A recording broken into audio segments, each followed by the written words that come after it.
Salut les investisseurs, j'espère que vous allez bien. Aujourd'hui, on se retrouve pour la présentation de l'entreprise Evolution AB. Donc, Evolution AB, je vous l'avais présenté durant le dernier top 3 des actions achetées en octobre 2023. Mais par la suite, vous avez pu la voir également dans mon portefeuille, dans la dernière vidéo de mon portefeuille PEA. Donc, si vous voulez suivre mon avancée dans mes investissements, n'hésitez pas à suivre ma série, mon portefeuille PEA et mon portefeuille CTO. Donc, dans la dernière vidéo de mon portefeuille PEA, je vous avais demandé si vous voulez une analyse plus complète sur Evolution AB. Et j'ai eu plusieurs commentaires et qui la voulaient. C'est pourquoi aujourd'hui je vous sors l'analyse de l'entreprise Evolution AB. Donc si vous aimez ce genre de vidéo, n'hésitez pas à liker, à vous abonner et à partager un maximum la vidéo. Pour vous, ça vous prend 2 minutes et pour moi, c'est une vraie aide au développement de la chaîne. Également, j'ai ouvert un compte Twitter où je poste généralement des informations intéressantes. Donc si vous voulez me suivre sur Twitter, je vous mettrai le lien de mon Twitter en description. Et enfin, si vous voulez rejoindre une communauté d'investisseurs passionnés, je vous invite à rejoindre mon Discord privé que vous retrouverez également en description. Comme d'habitude, les informations présentées dans cette vidéo ne constituent aucunement des conseils en investissement. Celles-ci ont un but purement éducatif. Je précise que je ne suis pas un conseiller mais un simple amateur et que vous partage ses analyses et son parcours d'investisseur en bourse.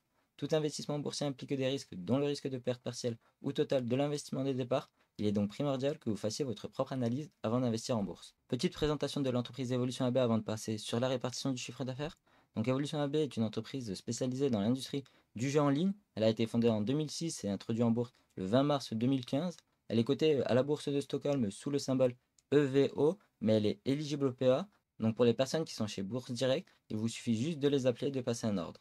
Donc Evolution AB opère en tant que fournisseur de solutions de jeux en direct et de jeux de casino en ligne et jouer à des jeux de casino en temps réel via des flux vidéo en direct. Donc la principale source de revenus d'Evolution AB provient des frais de commission perçus pour les services de casino en direct ainsi que des accords de table proposés aux opérateurs. Donc l'entreprise propose également des solutions de jeux de hasard à la demande, y compris des jeux de table et de cartes.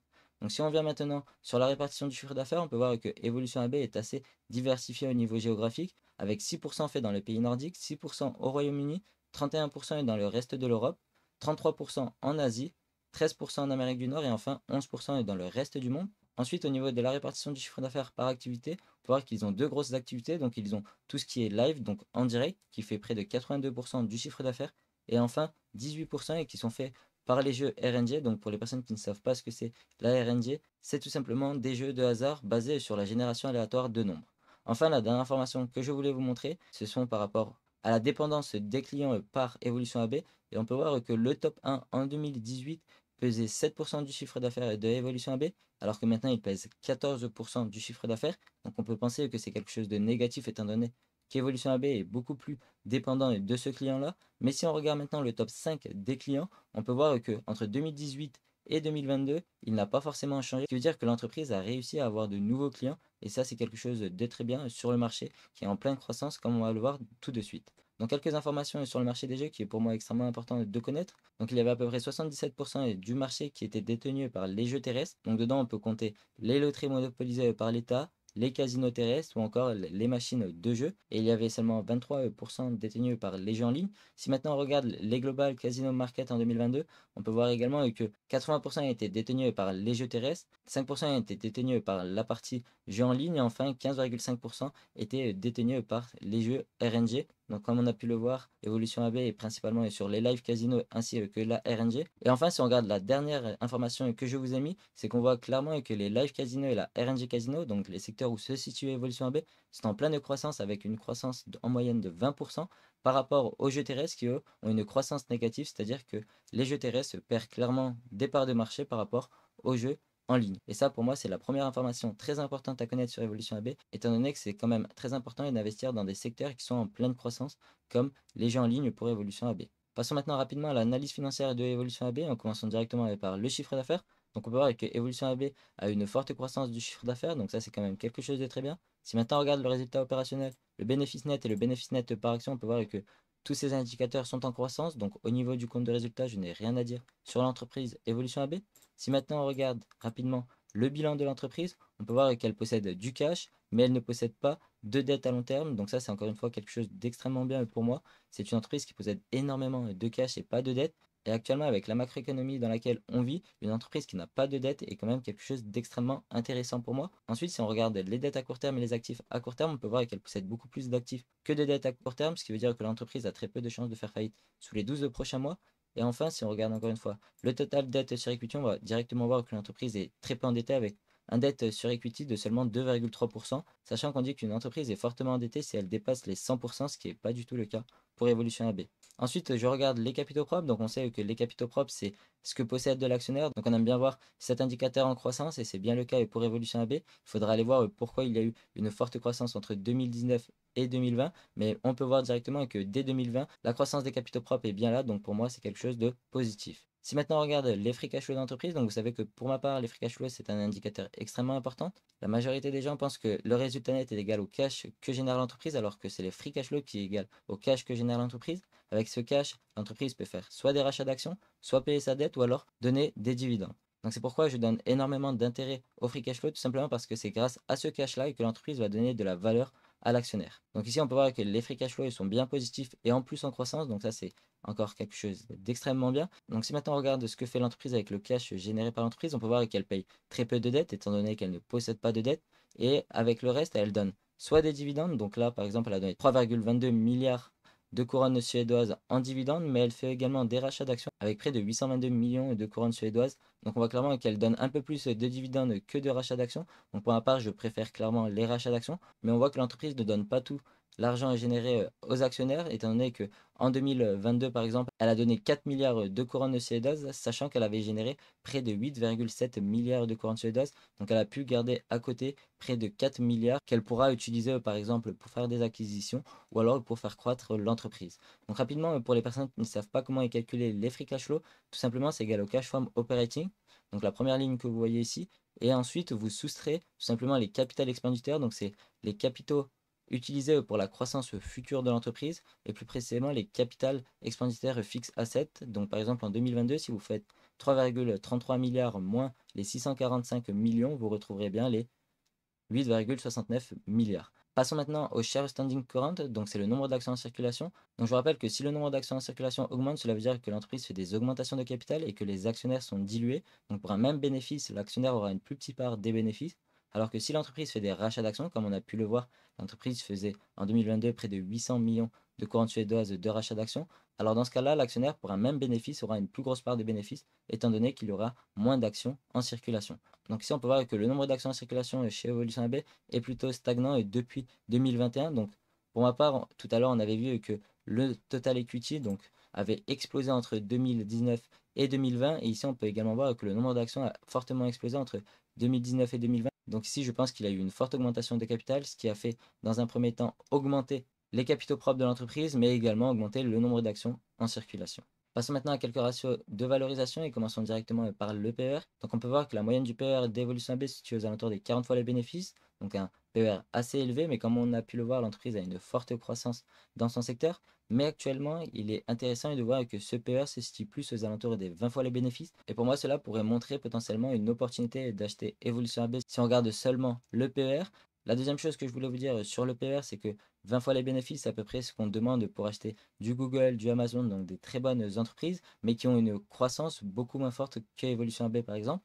Si maintenant on regarde le price to free cash flow, on peut voir que le price to free cash flow se situe à 20 fois les free cash flow, sachant que la moyenne se situe plus aux alentours des 50 fois les free cash flow. Donc encore une fois, cela pourrait montrer une opportunité. Et enfin, au niveau du price to sell, on peut voir que l'entreprise se fait payer 12 fois le chiffre d'affaires, alors qu'elle a une moyenne plus aux alentours de 17 fois le chiffre d'affaires. Enfin, on peut voir qu'on arrive au niveau du price to sell aux alentours des price to sell qu'on retrouvait en 2018, 2017, 2016, donc durant les années avant la forte hausse des capitaux propres. Passons maintenant aux marges de l'entreprise et comme d'habitude, j'aime bien regarder les marges brutes et les marges nettes de l'entreprise et selon Warren Buffett, une entreprise a un avantage concurrentiel si elle a une marge brute supérieure à 40% et une marge nette supérieure à 10% pour une entreprise européenne et 20% pour une entreprise américaine. Donc ici, on peut clairement voir que l'entreprise possède un avantage concurrentiel avec des marges brutes qui sont proches des 100%, donc ça c'est quand même quelque chose d'extrêmement bien. Et la deuxième chose, c'est qu'au niveau des marges nettes, on peut voir qu'elle se situe au niveau des 58%, donc une marge nette juste exceptionnelle. Et en plus de cela, on peut voir que la marge nette continue de croître, donc potentiellement on pourrait avoir des marges nettes qui vont continuer et dépasser peut-être les 60%. Passons maintenant au dernier indicateur qui est le return on equity. Et selon Peter Lynch, une entreprise rentabilise bien ses capitaux propres si elle a un return on equity supérieur à 12%. Et ici, on peut voir que le return on equity d'Evolution AB est de 25% en 2022. Et on voit encore une fois qu'il est en pleine augmentation depuis 2020, donc ça c'est encore quelque chose d'extrêmement intéressant. Donc avant de passer à la valorisation de l'entreprise, je voulais quand même vous parler des risques qu'il y a sur Evolution AB. Donc la majorité des risques sont liés à son business model et à sa régulation. Et donc si on lit les rapports de l'entreprise, on peut voir qu'il souligne que l'industrie des jeux est réglementée au niveau national ou régional avec des lois et des règlements complexes et changeants. Donc l'entreprise elle dépend fortement de la conformité à ces réglementations et tout changement dans les lois il peut avoir un impact significatif sur ses activités comme des taxes supplémentaires ou une nationalisation des jeux en ligne dans certains pays. Ils disent également qu'ils doivent se conformer à diverses lois et réglementations, notamment en matière de lutte contre le blanchiment d'argent, de protection des données et d'autres exigences réglementaires. Mais ils disent également que la régulation est un facteur de croissance pour le marché des casinos en ligne, car elle attire plus d'utilisateurs finaux et offre aux opérateurs plus d'opportunités de promouvoir leurs produits.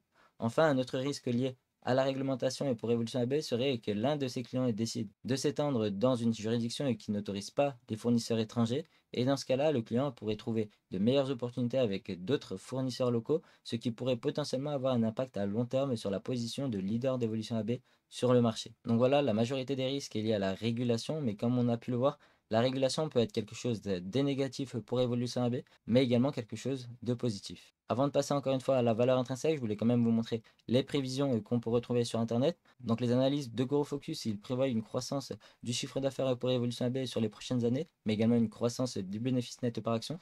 Et actuellement, ils trouvent que l'action est sous-valorisée et qu'elle devrait valoir à 1990 couronnes suédoises. Au niveau de Zone Bourse, on peut voir également qu'ils voient une croissance du chiffre d'affaires chez Evolution AB et également une croissance des bénéfices nets par action.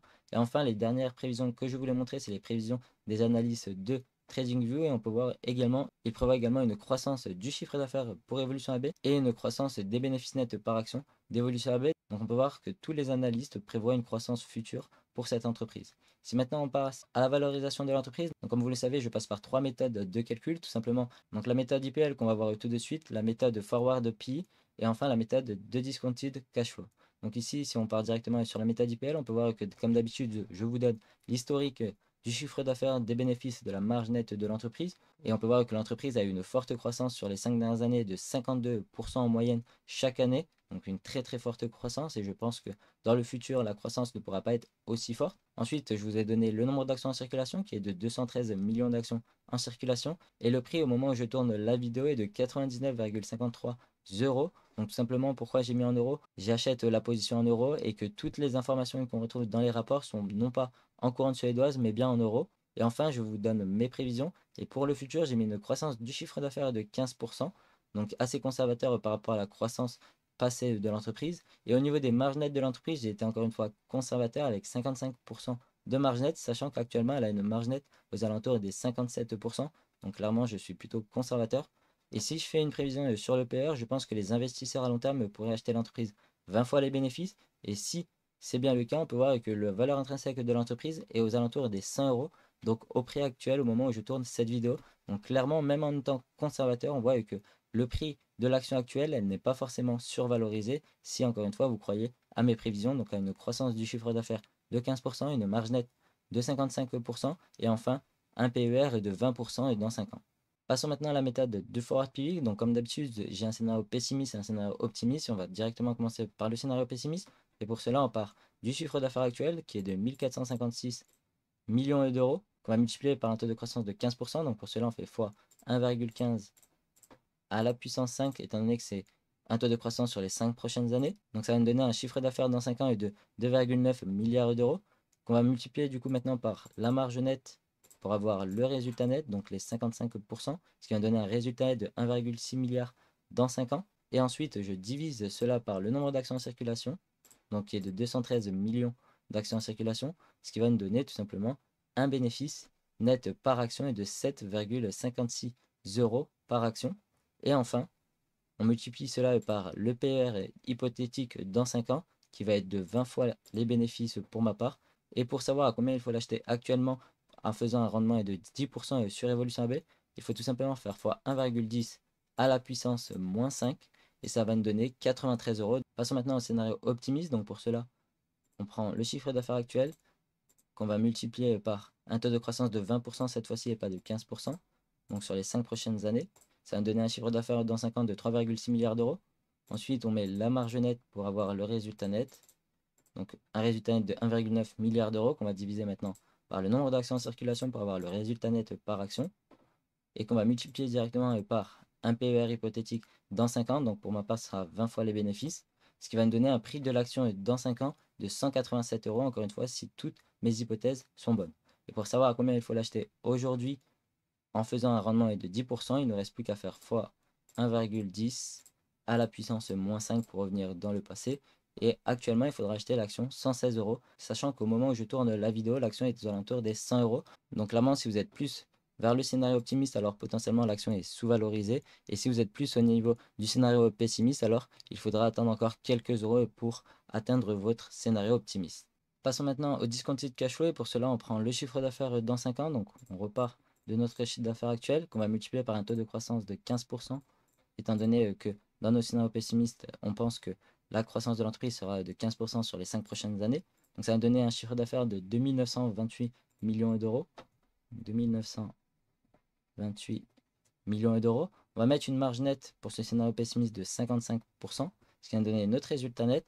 Et ensuite, on va aller faire les réintégrations des amortissements. Donc pour cela, on va sur Coifin et on va prendre les dépréciations et amortissements. Donc on peut voir que sur le long terme, cela augmente, mais pour rester conservateur, je vais prendre ceux d'actuel. Et au pire, s'il continue à augmenter, cela va être juste une marge de sécurité pour moi. Donc on va prendre les 57 millions d'euros. 57 millions d'euros. Ensuite, pour les variations à besoin en fonds de roulement, en anglais, on les retrouve sur Coifin sur les Change in Working Capital. Donc on retrouve ici. Et on peut voir que ces dernières années sont assez élevées, mais sur le long terme, on avait un changement de variation de fonds de roulement très bas aux alentours de 1,61 million d'euros. Donc pour ma part, pour simplifier le calcul, je vais mettre 0. Et enfin, nous avons les CAPEX, donc les investissements futurs, qu'on retrouve également sous Capital Expenditure et qui sont tout simplement ici. Et on peut voir que cela augmente sur le long terme. Mais ici, je vais prendre le CAPEX en fonction des revenus, tout simplement pour avoir une meilleure donnée. On peut voir que sur les dernières années, ils investissaient à peu près 4% de leur chiffre d'affaires dans la croissance future de l'entreprise. Mais pour rester conservateur, je ne vais pas prendre 4% du chiffre d'affaires, mais 6%. Et ici, pour cela, on va prendre notre calculette et on va mettre 6% de notre chiffre d'affaires, ce qui va nous donner 175 millions d'euros en CAPEX que je vais pouvoir mettre ici. Donc ici, nous avons bien notre free cash flow pour l'actionnaire et enfin, il nous reste à diviser par la capitalisation boursière pour avoir le rendement sur investissement. Et ici, pour cela, on va encore une fois sur Cashfin, mais faites gaffe, si vous êtes sur la Stockholm, vous allez avoir la market cap en couronne suédoise, alors que nous, tous nos calculs sont en euros et pour cela, on passe sur Evolution AB et on va prendre celle-là qui est sur la place allemande, donc E3G.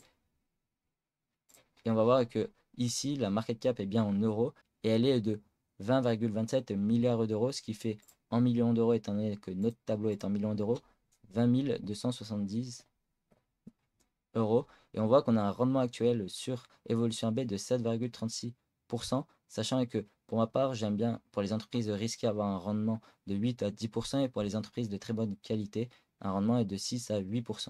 Donc si maintenant on fait le scénario plus optimiste, donc pour cela on va prendre un chiffre d'affaires dans 5 ans avec un taux de croissance de 20%.